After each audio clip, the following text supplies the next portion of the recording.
नमस्कार मित्र हो. भीमभाष्य या माझ्या ऑडिओ व्हिज्युअल पॉडकास्ट सिरीजमध्ये आपल्या सर्वांचं मनपूर्वक स्वागत आहे.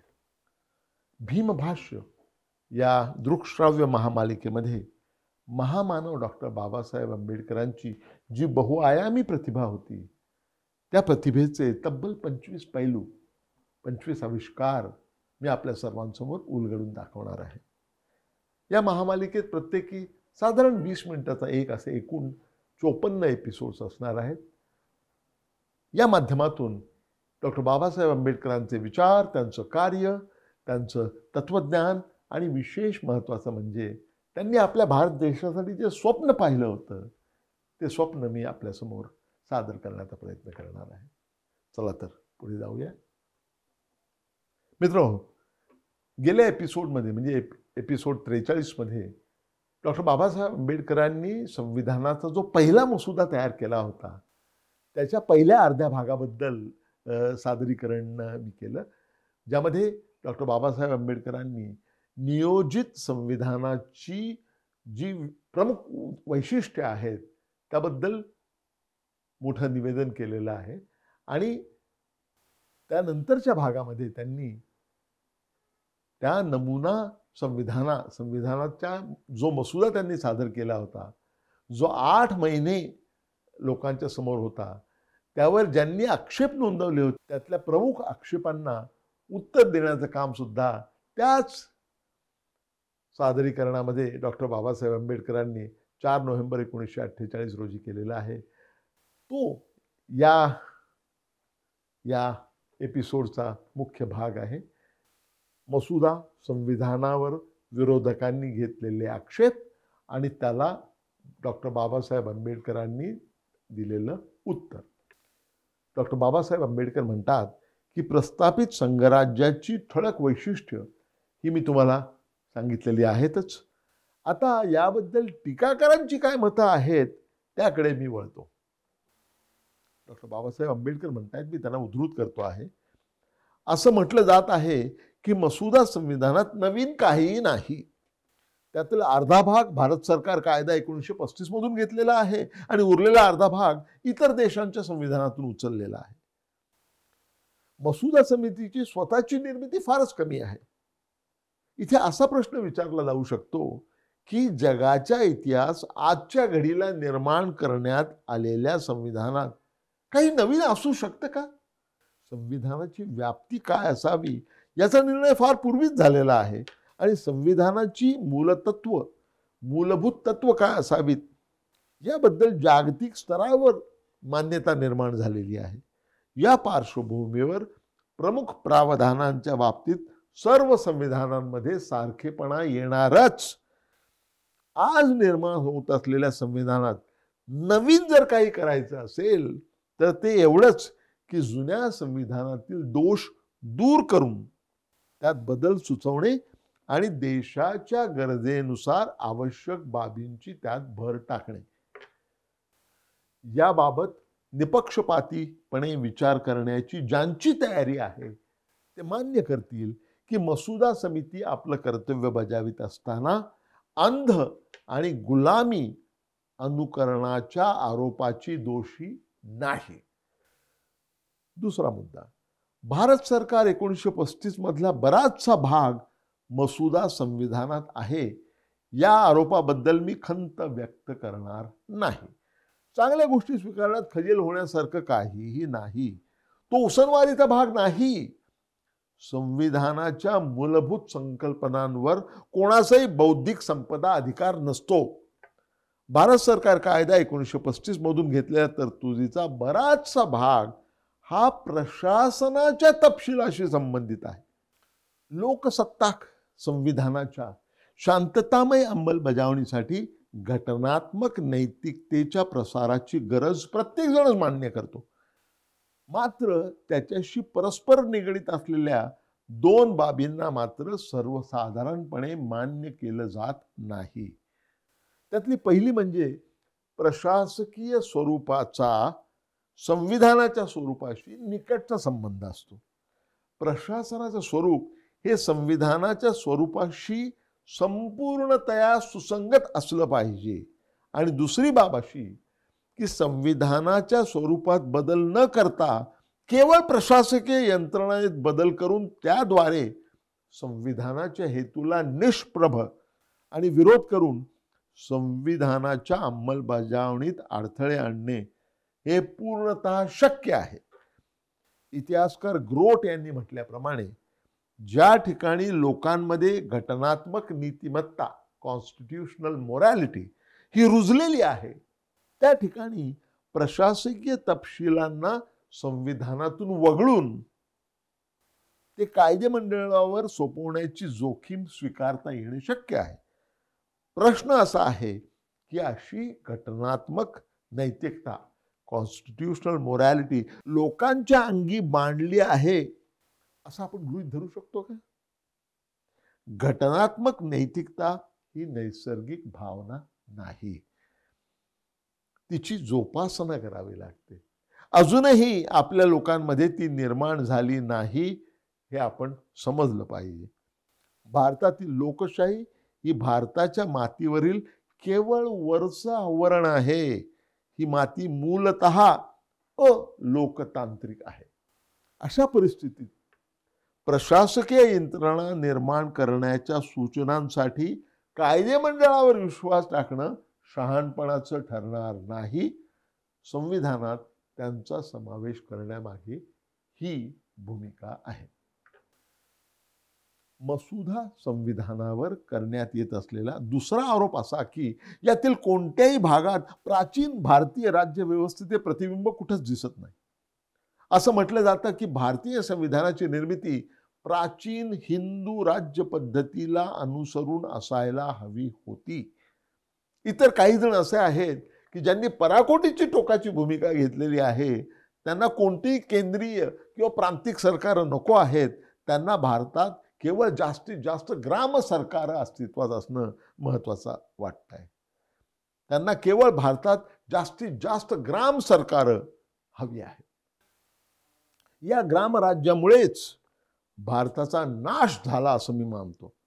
प्रांतवाद व जातीयवादाचा निषेध करणारे खेड्यांचा पुरस्कार करण्यासाठी पुढे आलेले आहेत याचं मला आश्चर्य वाटतं. खेड काय आहे? केवळ स्थानिकतेचं डबकं, अज्ञानाची गुहा, संकुचित मनोवृत्ती आणि जातीयवाद. मसुदा संविधानाने खेड्याला नाकारलं आणि व्यक्तीला तिचं घटक मानलं याचा मला मनापासून आनंद वाटतो. तिसरा मुद्दा, अल्पसंख्याकांसाठी केलेल्या सवलतींच्या तरतुदीमुळे मसुदा संविधानावर टीका करण्यात येत आहे. माझ्या दृष्टीनं अल्पसंख्याकांना सवलती देण्याचा संविधान सभेने घेतलेला निर्णय जो इथं कृतीत आणलेला आहे तो शहाणपणाचा आहे. याबद्दल माझ्या मनात काही संदेह नाही. या देशात अल्पसंख्य आणि बहुसंख्य या दोघांनीही चुकीचा मार्ग अनुसरला आहे. अल्पसंख्याकांचं अस्तित्व नाकारणं ही बहुसंख्याकांची चूक आहे आणि अल्पसंख्याकांनी स्वतःचं अल्पसंख्यत्व गोंजारणं आणि तिला चिरस्थायी स्वरूप देण्याचा प्रयत्न करणं हे सुद्धा तेवढंच चुकीचं आहे. दुहेरी हेतू साध्य होईल असा उपाय शोधणं आवश्यक आहे. सुरुवात म्हणून त्यात अल्पसंख्याकांचं अस्तित्व मान्य करायलाच हवं. असाही प्रयत्न व्हावा की ज्यामुळे बहुसंख्याक आणि अल्पसंख्याक एक ना एक दिवस एकजीव होणं शक्य होईल. संविधान सभेने सुचवलेल्या उपायांचं स्वागत झालं पाहिजे, कारण या उपायांमुळे हा दुहेरी हेतू साध्य होऊ शकतो. धर्मांतराची भावना वाढीला लावून अल्पसंख्याकांच्या सवलतींना विरोध करणाऱ्यांना मी दोन गोष्टी सांगू इच्छितो.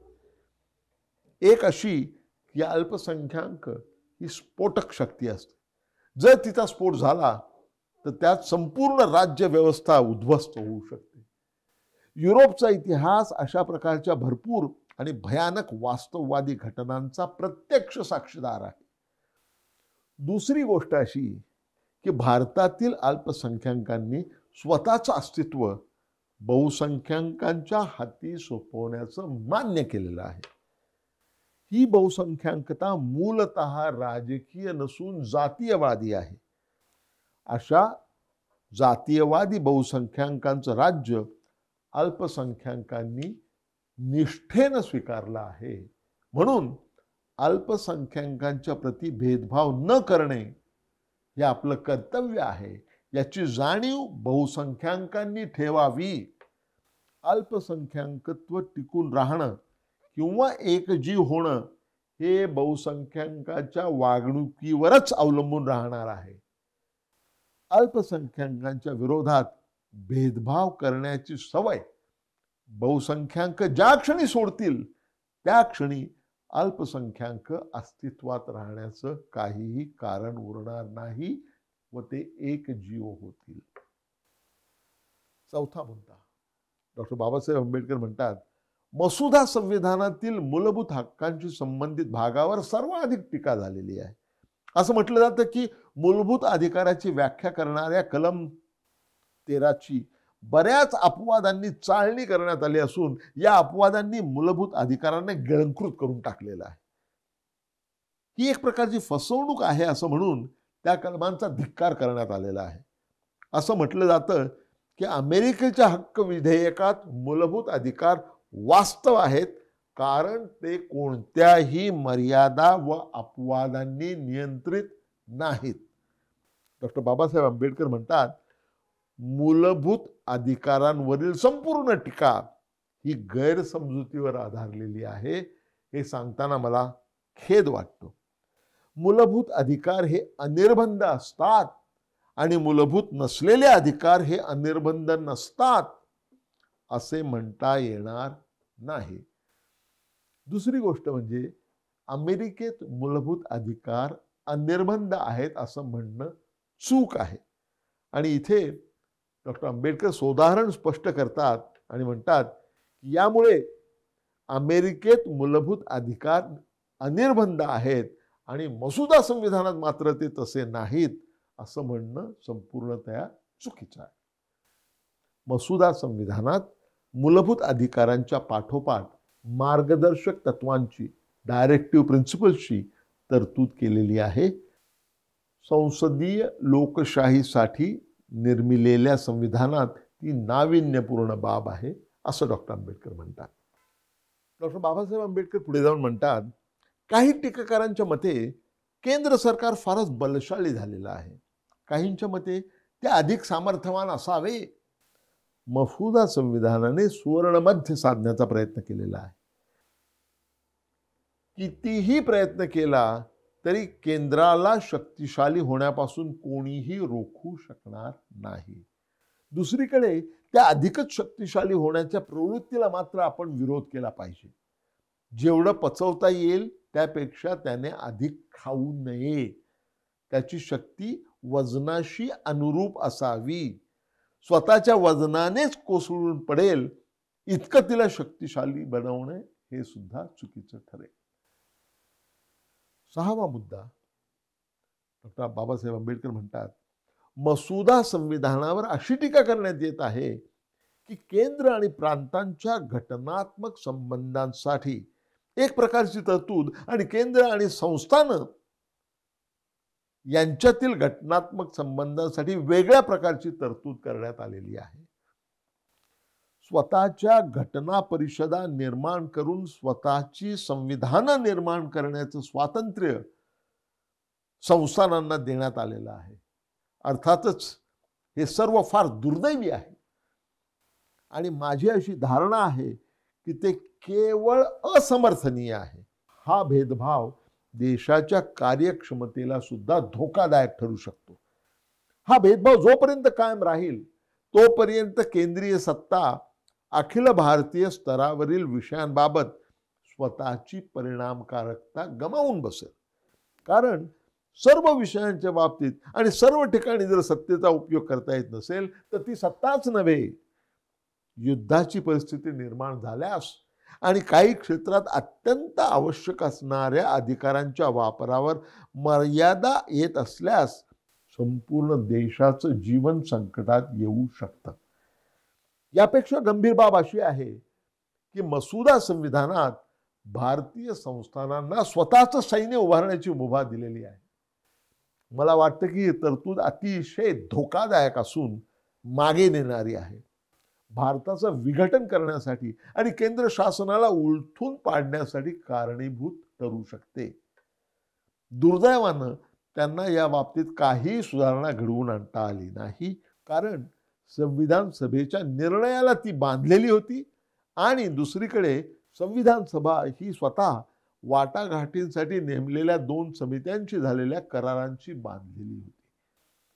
15 ऑगस्ट 1947 रोजी इथे 600 पेक्षा जास्त भारतीय संस्थानं अस्तित्वात होती. भारतीय संस्थानांच्या भारतीय प्रांतांसोबत आज झालेल्या एकत्रीकरणामुळे किंवा आपापसातील विलिनीकरणामुळे किंवा केंद्राने त्यांना केंद्रशासित प्रदेशाचा दर्जा दिल्यामुळे आता टिकून राहू शकणारी अशी 20 ते 30 संस्थानं फक्त उरलेली आहेत. ही अतिशय वेगवान प्रक्रिया आणि प्रगती होती. शिल्लक राहिलेल्या संस्थानांना मी आवाहन करतो की भारतीय प्रांतांप्रमाणेच त्यांनी भूमिका घ्यावी आणि भारतीय प्रांताच्या व्यवस्थेप्रमाणेच भारतीय संघराज्याचे पूर्ण घटक व्हावे. यामुळे भारतीय संघराज्याला आवश्यक असणारी शक्ती ते प्रदान करतील. स्वतःच्या संविधान सभा निर्माण करणे आणि स्वतःची स्वतंत्र संविधाने निर्माण करणे या त्रासापासून ते स्वतःला वाचवतील आणि त्यांच्यासाठी जे मौल्यवान आहे त्यापैकी काहीही गमावण्याचा प्रसंग त्यांच्यावर येणार नाही. मी आशा करतो की माझे आवाहन व्यर्थ जाणार नाही आणि संविधान पारित होण्यापूर्वीच राज्य आणि भारतीय संस्थानं याच्यामधला भेद आपण नष्ट करू शकू. 7वा मुद्दा, काही टीकाकारांनी मसुदा संविधानातील अनुच्छेद 1 मध्ये भारताचे वर्णन युनियन ऑफ स्टेट्स म्हणून करण्यावर आक्षेप घेतलेला आहे. मसुदा समिती हे स्पष्ट करू इच्छित होती की भारत जरी फेडरेशन होणार असले तरी राज्यांच्या आपापसातील कराराची परिणिती म्हणून हे फेडरेशन अस्तित्वात आलेलं नाही आणि फेडरेशन हा कराराचा परिणाम नसल्यामुळे कोणत्याही राज्याला त्यातून बाहेर पडण्याचा अधिकार असणार नाही. फेडरेशन हे युनियन आहे, ते अविध्वंसनीय आहे. प्रशासनाच्या सोयीसाठी देशाची आणि लोकांची विविध राज्यांमध्ये विभागणी करण्यात येत असली तरी देश पूर्णतः एक संघ आहे. एकाच स्रोतातून निर्माण झालेल्या एका सार्वभौम राज्याच्या आधिपत्याखाली राहणारे लोक एकच आहेत. अमेरिकन फेडरेशन हे अविध्वंसनीय असून कोणत्याही राज्याला त्यातून बाहेर पडण्याचा अधिकार नाही. हे सिद्ध करण्यासाठी अमेरिकन लोकांना गृहयुद्ध, सिव्हिल वॉर करावं लागलं. मसुदा समितीने हा विचार केला की तर्क किंवा वादावर ही बाब सोपवण्यापेक्षा सुरुवातीला त्याची स्पष्टपणे नोंद करावी. संविधान दुरुस्तीशी संबंधित प्रावधानांवर मसुदा संविधानाच्या टीकाकारांनी कठोर टीका केलेली आहे. असं म्हटलं गेलं आहे की मसुद्यात अंतर्भूत केलेल्या तरतुदींमुळे घटना दुरुस्ती करणं कठीण होणार आहे. असं सुचवण्यात आलेलं आहे की काही वर्ष तरी साध्या बहुमतानं संविधानात दुरुस्ती करता आली पाहिजे. हा युक्तिवाद चतुराईयुक्त आणि कावेबाज आहे. असंही म्हटलं गेलं आहे की ही संविधान सभा प्रौढ मतदान पद्धतीने निवडलेली नाही, उलट भविष्यातली संसद ही प्रौढ मतदान पद्धतीने निवडली जाणार आहे. तरी सुद्धा संविधान सभेला साध्या बहुमतानं संविधान मंजूर करण्याचा अधिकार देण्यात आलेला आहे आणि दुसरीकडे भविष्यातील संसदेला मात्र हा अधिकार नाकारण्यात आलेला आहे. मसुदा संविधानातील ही विसंगती आहे हे खुलेआम सांगितलं जात आहे. या आरोपाचे खंडन मला केलंच पाहिजे, कारण त्याला काहीही आधार नाही. डॉक्टर बाबासाहेब आंबेडकर म्हणतात, मसुदा संविधानातील संविधान दुरुस्तीच्या संदर्भातील तरतुदी किती साध्या आहेत हे पाहण्यासाठी एखाद्याने अमेरिकेच्या किंवा ऑस्ट्रेलियाच्या संविधानातील दुरुस्ती करण्याच्या तरतुदींचा अभ्यास करावा. त्यांच्याशी तुलना करता मसुदा संविधानातील तरतुदी सर्वात साध्या असल्याचं दिसून येईल.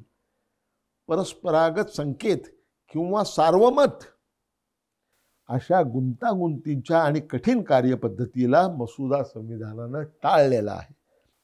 काही विशिष्ट विषयांच्या जे फारच कमी आहेत त्यांच्या दुरुस्तीसाठी राज्य विधिमंडळाच्या मंजुरीची गरज राहील. संविधानातील इतर सर्व अनुच्छेदांमध्ये दुरुस्ती करण्याचा अधिकार संसदेला देण्यात आला आहे. बंधन एवढंच आहे की सभागृहात उपस्थित असणाऱ्या आणि मतदान करणाऱ्या सभासदांच्या 2/3 पेक्षा कमी असणार नाही. इतक्या बहुमताने आणि प्रत्येक सभागृहातील एकूण सदस्य संख्येच्या बहुमताने ही दुरुस्ती व्हायला हवी. संविधान दुरुस्तीच्या अधिक सोप्या पद्धतीची कल्पना करणं अशक्य आहे, कठीण आहे.